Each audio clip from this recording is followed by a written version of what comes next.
In Charlottesville brought widespread condemnation from most public officials. Channel 13's Dave Price joins us live from the State Fair. Now, Dave, Iowa leaders had plenty to say about this.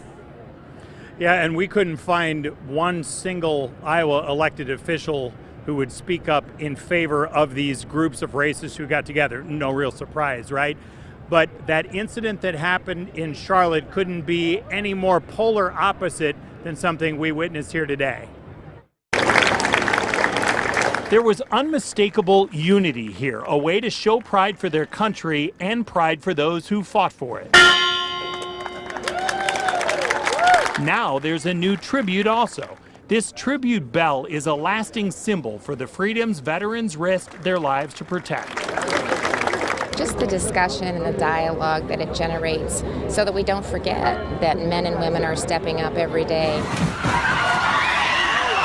It's in stark contrast to the moments the governor and many others would rather forget from Charlottesville, Virginia over the weekend. Racist groups pushing white supremacy, protesters pushing back. It's not who we are as Americans. It's unacceptable. And so I think we need to forcibly stand up and just say it's not going to be tolerated. The governor stood up against it over the weekend. An Iowa congressman noticed someone else he said did not. I was disgusted that the president didn't come out when he should have and just denounced the racism and those hate groups that were there. And they were there for hate. About 48 hours after that violence, the president had something to say. Racism is evil, and those who cause violence in its name are criminals and thugs. Why? Why did he not say that sooner in your mind? I don't really know for sure. It is clear that throughout the campaign, he didn't distance himself to speak up from a lot of these folks.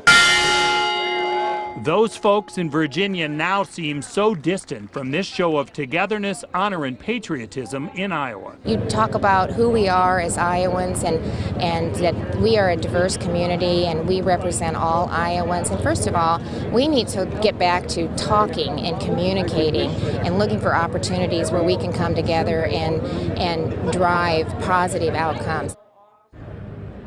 It had been an uncomfortable weekend for some Iowa Republicans I had talked to, waiting for the president to more forcefully speak out, more aggressively against these racist groups, and they think that he finally did that today. Incidentally, the governor and the Iowa delegation, all but one, had also spoken out earlier on this. Still haven't heard anything from Iowa Congressman Steve King throughout the weekend or through today.